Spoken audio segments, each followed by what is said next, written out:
mayat dalam kardus di sebuah semak belukar ya. Benar. Sosok Syahrama adalah pria yang tega membunuh driver ojol wanita asal Sidoarjo, Sevi Ayu Claudia. Sevi Ayu Claudia sendiri adalah seorang driver ojol wanita berusia 30 tahun, asal Pecantingan Sekardangan, Kota Sidoarjo. Jasad Sevi Ayu Claudia dimasukkan kardus lalu dibungkus dengan tas kresek hitam, lalu dibuang di Jalan Raya Desa Banyu Urip, Kecamatan Kedamaian, Kabupaten Gresik, Jawa Timur. Seorang pencari rumputlah yang pertama kali menemukan jasad Sevi Ayu Claudia di pinggir jalan pada Minggu 27 Juli 2025. Usut menyausut rupanya, Syahrama mengaku kepada penyidik Polres Gresik kecewa lantaran dijanjikan oleh korban menjadi pegawai negeri sipil. Syahrama mengaku telah membayar uang sebesar 5 juta rupiah kepada Sevi Ayu, namun gagal menjadi PNS. Syahrama kemudian meminta uang itu dari Sevi Ayu lantaran gagal menjadi PNS. Kemarahan Syahrama memuncak ketika setiap kali menagih, Sevi Ayu mengaku belum bisa memberikan lantaran belum punya uang.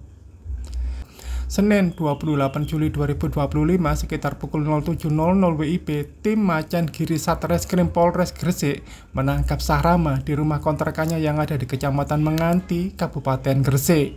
Polisi yang memburunya juga menembak kaki Syahrama dengan alasan terduga pelaku melakukan perlawanan kepada petugas. Alhamdulillah, tim Macan Giri Polres sudah menangkap salah satu pelaku berinisial SR. Syahrama, umur 36 tahun, warga Sidoarjo, tinggal di Kecamatan Menganti, Gresik, ujar Kapolres Gresik AKBP Rovan Richard Mahenu pada Senin.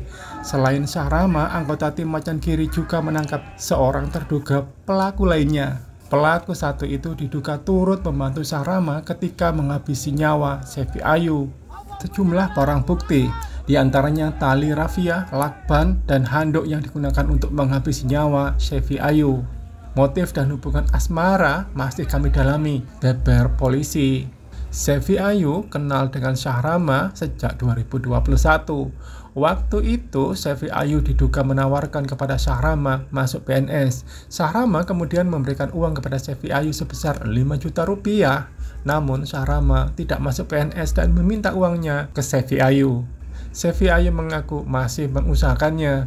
AKBP Rovan menjelaskan dari hasil pemeriksaan, Syahrama merasa kesal lalu mengundang Sevi Ayu ke tempatnya fotokopi di Sidoarjo dengan alasan memberi pekerjaan freelance. Sampai di TKP, korban dipukul pelaku sampai meninggal dunia. Korban meninggal akibat kekerasan benda tumpul di kepala yang menyebabkan pendarahan di bawah selaput otak, ujar AKBP Rovan.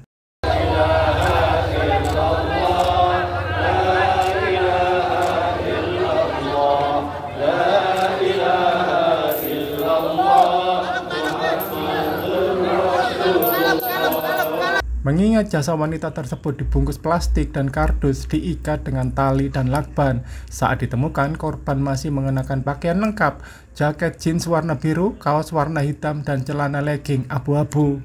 Hasil autopsi jenazah perempuan berusia 30 tahun itu diperkirakan meninggal 18 hingga 24 jam sebelum pemeriksaan dilakukan. Sementara jasad Sevi Ayu telah dimakamkan di Kompleks Pemakaman Umum Desa Pecantingan, Kelurahan Sekardangan, Kecamatan Kota Sidoarjo, Senin 28 Juli 2025 sore. Ratusan orang mengantarkan pemakaman Sevi Ayu termasuk keluarga, kerabat, tetangga, dan para driver ojek online ikut dalam proses pemakaman. Jenazah Sevi Ayu tiba di rumah duka di Sekardangan sekira pukul 15.00 WIB. Almarhum sempat disemayamkan di rumah duka beberapa puluh menit sebelum kemudian disolatkan di Masjid Al-Badar yang berjarak beberapa puluh meter dari rumah duka. Ibunda Sevi, Sumaiyah, dan budenya, Karomah, terlihat harus dipapah oleh keluarga menuju ke makam. Raut sedih dan penuh tangis terus terpancar dari wajah mereka, termasuk keluarga lainnya. Disebutnya, Sevi merupakan sosok yang ceria, mudah bergaul dengan siapa saja, tapi dia jarang menceritakan persoalan pribadinya ke orang lain.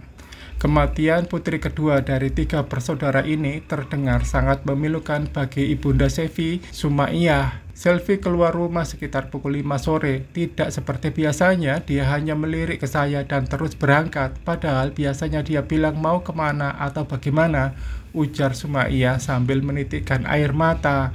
Sampai malam putrinya tidak kunjung pulang. Perempuan yang sehari-hari berjualan toko kelontong ini pun sempat menghubungi anaknya lewat chat. Sekira pukul 22.00 WIB, tapi tidak ada jawaban. Selvi biasanya pulang jam 10 malam, tapi kemarin jam segitu belum pulang. Kemudian saya chat, saya tanya kok belum pulang, sudah malam. Tidak ada jawaban sama sekali, kisahnya sambil menangis. Sampai siang harinya, Sumaiyah seperti tersambar petir.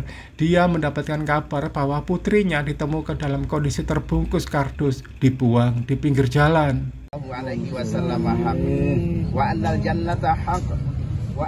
Download Tribun X sekarang, menghadirkan lokal menjadi Indonesia.